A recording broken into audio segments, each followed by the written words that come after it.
This week we remember April 1968, when Martin Luther King Jr. stood with striking sanitation workers in Memphis, Tennessee, members of AFSCME Local 1733, and delivered his prophetic Mountaintop speech. The next day, he was assassinated.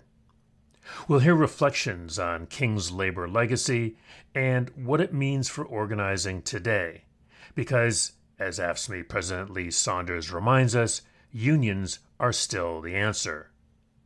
Plus, a look at labor's voice in the media through the rise and fall of the Seattle Union Record, a newspaper that proved working people could tell their own stories.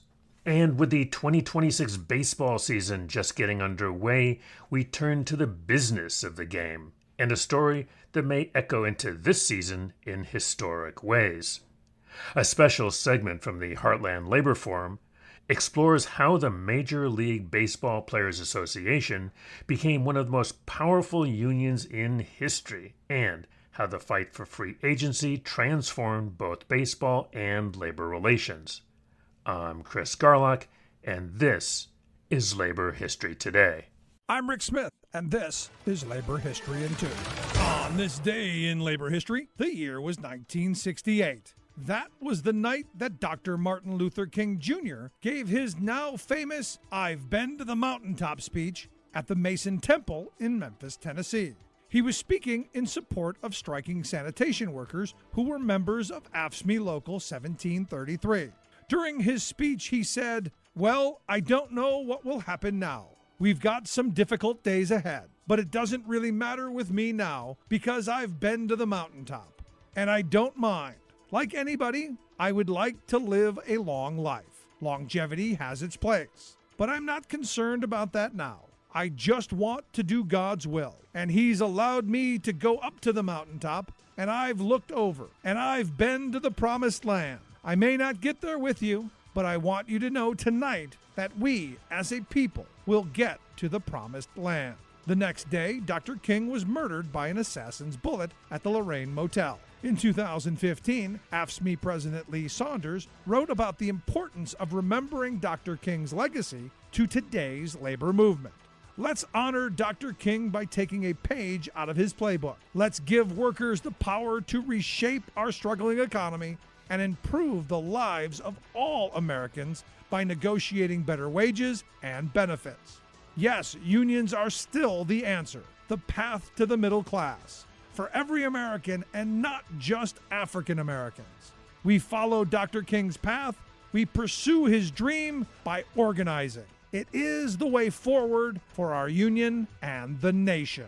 Labor History in 2 brought to you by the Illinois Labor History Society and The Rick Smith Show. For more information, go to laborhistoryin2.com, like us on Facebook, and follow us on the Twitters at Labor History in 2. Our next segment looks at how baseball players, bound for decades by a system that functioned like indentured servitude, organized to win their freedom, and in the process built one of the most powerful unions in the country.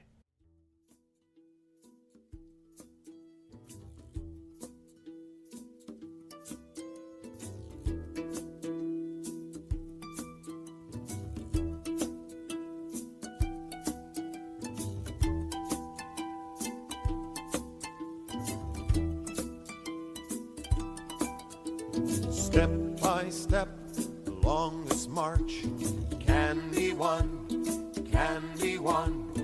Many stones can form an arch, singly none,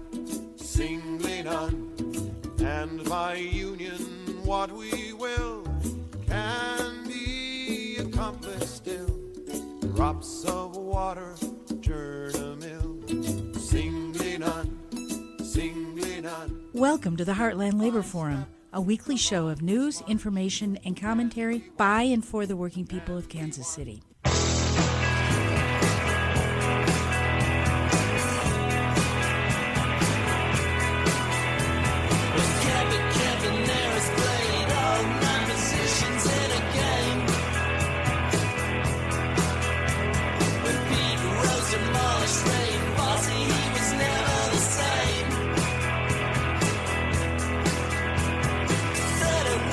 Wednesday.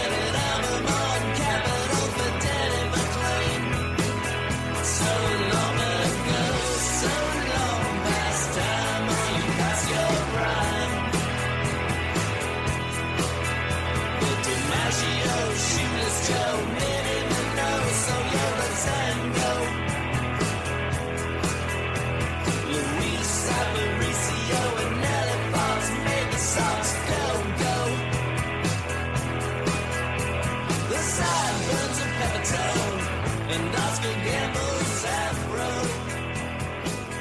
So long ago, so long past time, are you past your prime? From 2008, that was the Baseball Project with Pastime. I'm Mark Galis. It's spring, which means that baseball's back. The 2026 season opened last week, with hopeful fans around the country rooting on their favorite teams. Tonight, instead of talking about on-the-field exploits, we're going to look at the business of baseball.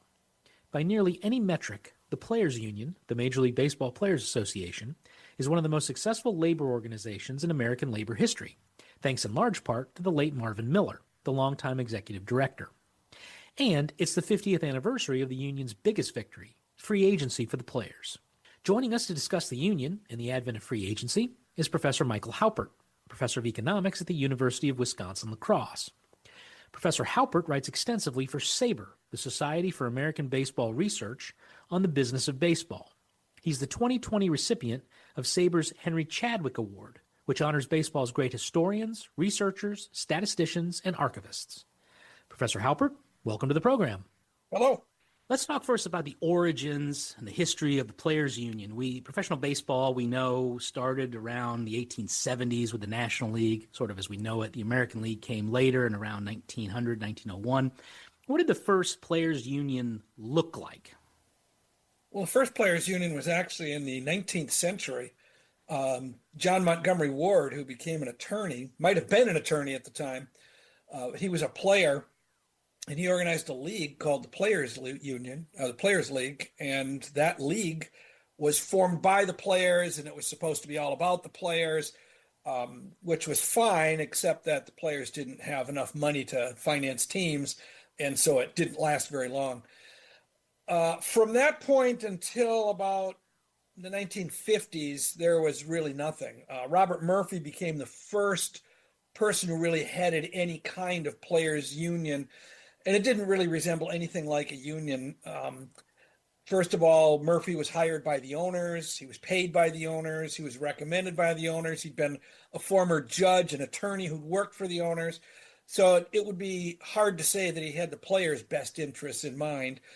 But he did help them get things like being paid to be at spring training, kind of the end of the 10-day clause, that clause that was in the contract that said, the owner could end the contract with 10 days notice whenever they wanted.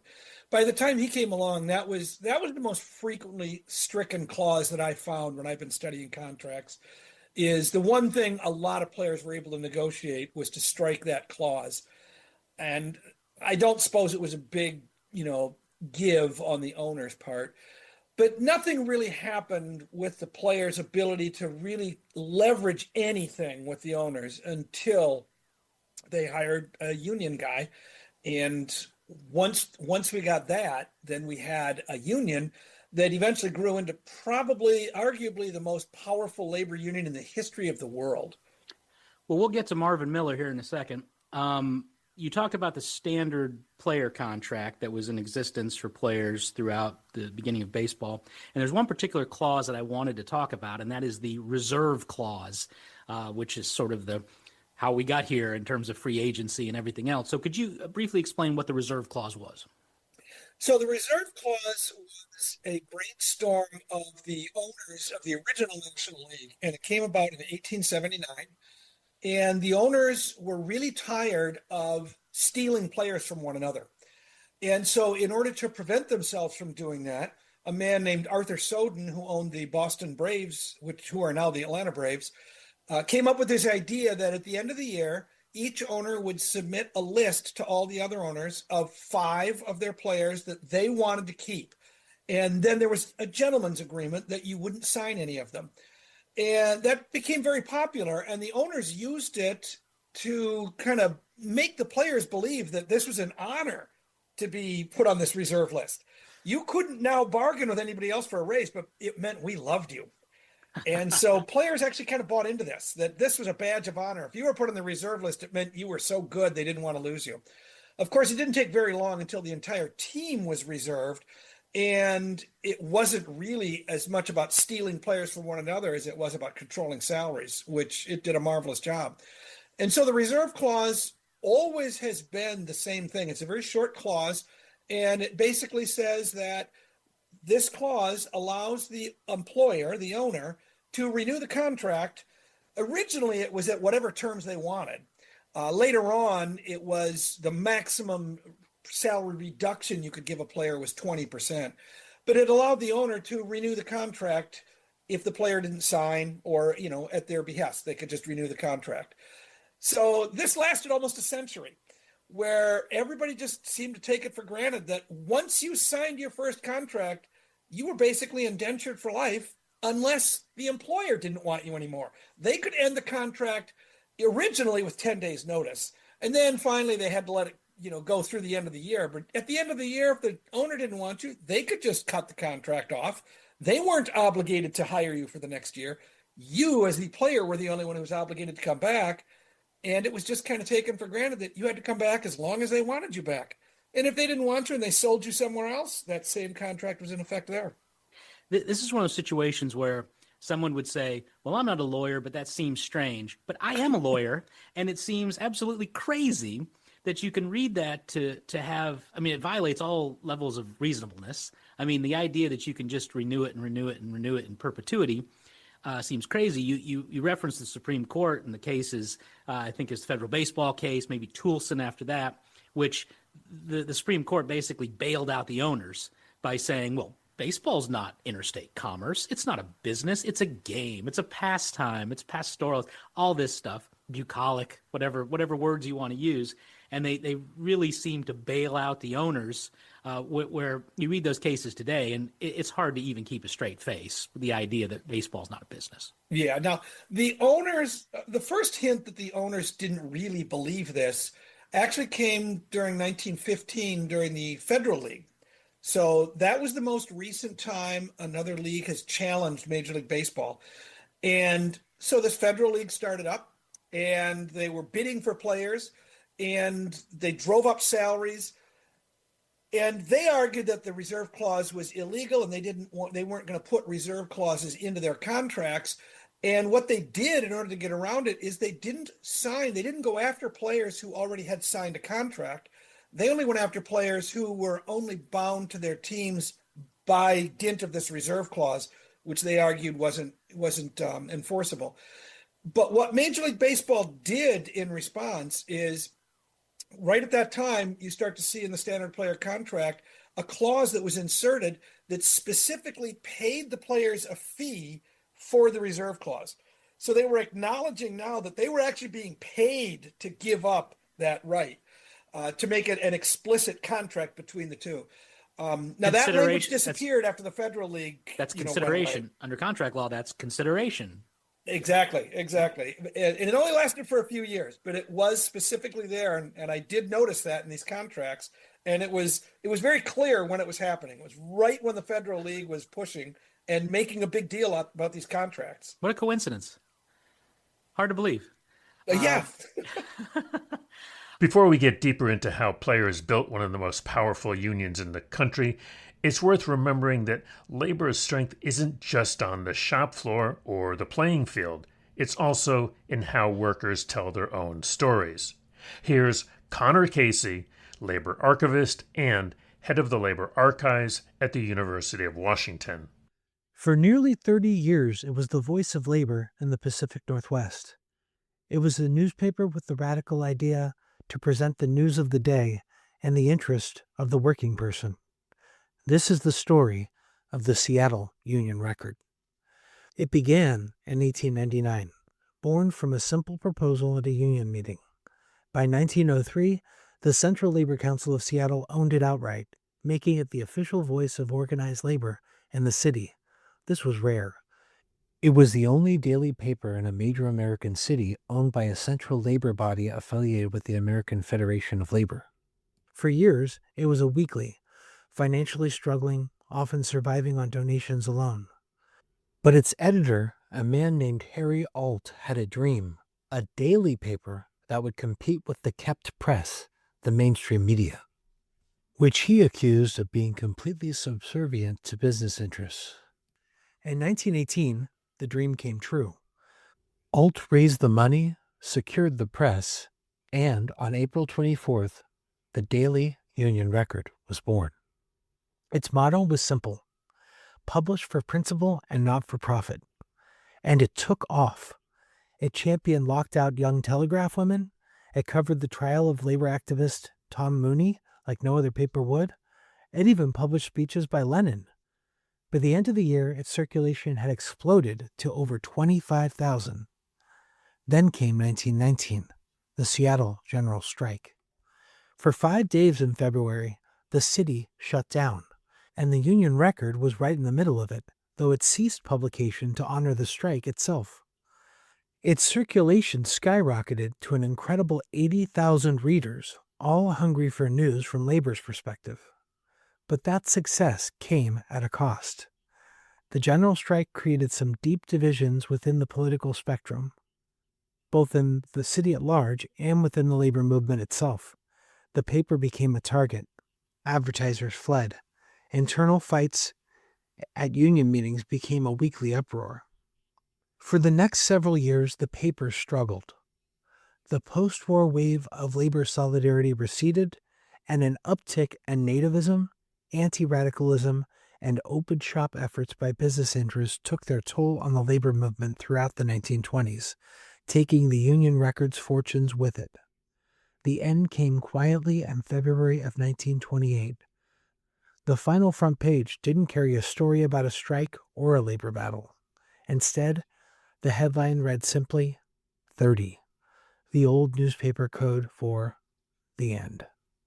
The Seattle Union Record was gone, but for nearly 3 decades, it proved that a different kind of news was possible, and its name would be revived decades later by striking workers, proving that the idea of a voice for labor never really dies.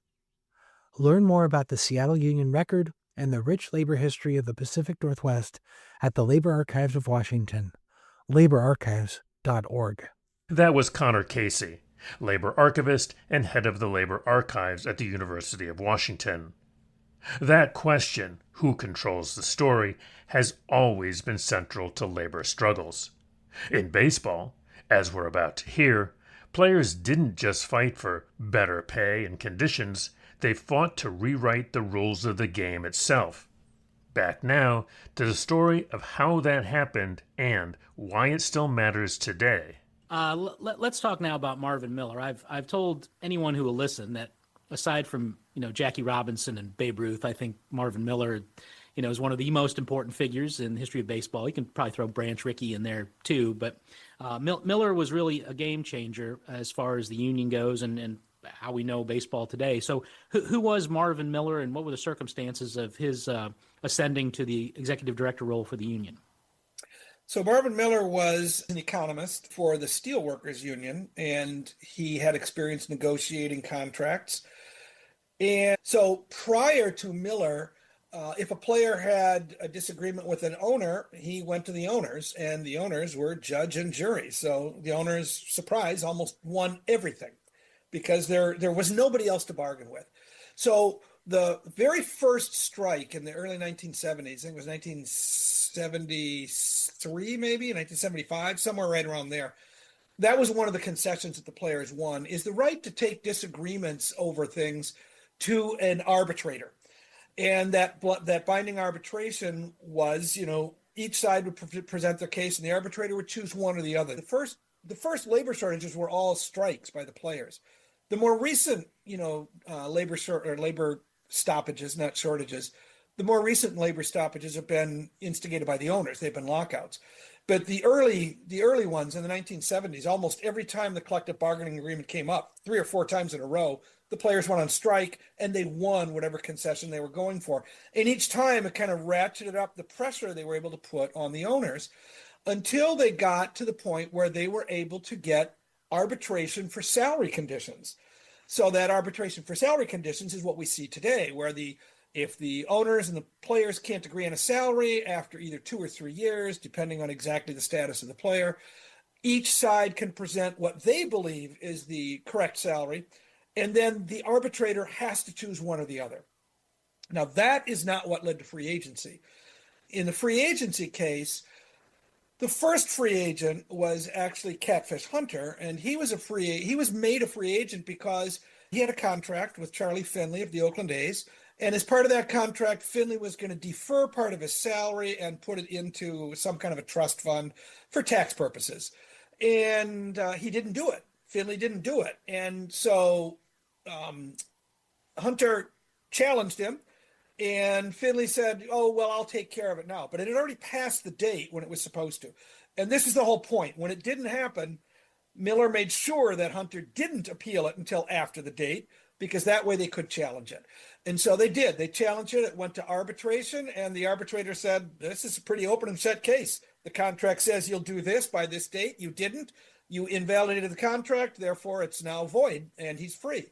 So Catfish Hunter signed this spectacular contract for over $100,000 a year. So, which is now about 1/9 of the minimum salary. But Sure. so that was the first free agency. You're listening to the Heartland Labor Forum. I'm Mark Galis. If you're just joining us, we're speaking with Professor Michael Haupert about the Major League Baseball Players Union and the advent of free agency. And this model became something that over the long term, the players find rather binding. They don't like this very much.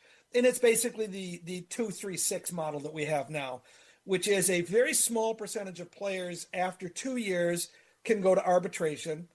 Almost every player can go to arbitration after 3 years. That original model of the 6-year free agency window is what still exists today.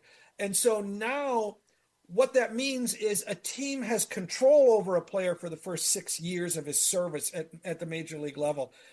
Now, if you're not put on the 40-man roster within 5 years of your minor league service, you become a free agent. But players who've been in the minor leagues for 5 years and are not on a 40-man roster, for the most part, are not really high-level prospects. The best players are tied up at a young age. They're put on the 40-man roster, and then a team has 6 years. And so this is the current crux of the problem that Major League Baseball is claiming, which is, small market teams like the Milwaukee Brewers, who are just across the state from me, or the Oakland, Sacramento, Las Vegas A's, or the Cincinnati Reds, or the Minnesota Twins. They can't afford to pay their guys once they hit free agency. And so rather than let them walk away for nothing, they trade them. And they trade them the year before they become free agents. Is there any discussion about revamping that system for the benefit of the players? I have not heard either side propose that. So far, the opening shot by the owners was already fired a year ago. Last spring training, when Rob Manfred went around to spring training and said, "Oh, by the way, we're going to ask for a salary cap, or we're going to lock you out." I mean, they stated their case up. There's no mystery as to what the owners want. Right. Yeah, there's no mystery as to what the players said over our dead body, basically. They said, "We'll never accept a salary cap." Right. So now you've got the immovable force and the unstoppable, object, or whichever way it goes. So what happens from this point on is probably going to be a watershed moment in baseball history. In 10, 20 years, we'll be looking back and saying, 2026, that was it. It will be the new 1976, when players had the ability to negotiate contracts with everybody. They could move where they wanted. They got a bigger chunk of the revenue. Salaries skyrocketed. All kinds of great things happened for the players. Now, the owners would argue that, it's destroyed baseball because there's no competitive balance, but that doesn't hold up to any kind of analysis. You look at the period from 1940 to 1964, in 24 years, the Yankees won the World Series 12 times and played in it 4 more times. And their opponent was another New York team, I think 8 of those times. And the Yankees, there was no free agency, but yet the Yankees seemed to end up with all the best players. The difference was they just bought them from the other teams, giving the owners the money instead of the players. So, over the course of the 21st century, I think 14 different teams have won the World Series. It's very competitive. What it isn't, the revenues aren't fairly balanced. And by fair, I mean that some teams make a lot more money. But on the other hand, if you wanted to buy the Dodgers or the Yankees, you'd pay a lot more than you would if you wanted to buy the Twins or the Royals. So the whole thing is about owners wanting to control expenses, not so much take money away from the players, but just get a hold on exactly how much is going to go to salaries every year, because that kind of certainty will increase the value of the franchises. And of course, the players don't want any kind of, and they don't want any binding on their ability to negotiate salaries. And so they don't want a salary cap in any way, shape, or form. Professor Michael Halpert, Professor of Economics at the University of Wisconsin-La Crosse, thank you for joining us. Well, thank you. It's my pleasure. I'm not too much of a singer. Take me out to the ball game. Take me out to the crowd. Buy me some peanuts and cracker jacks. I don't care if I ever get back. We'll root for the home team. If they don't win, it's a shame. 1, 2, 3 strikes you out at the old ball game. That was the late, great Buck O'Neill with his rendition of Take Me Out to the Ball Game, featured in Ken Burns' Baseball, the 1994 documentary. I'm Rick Smith, and this is Labor History in 2.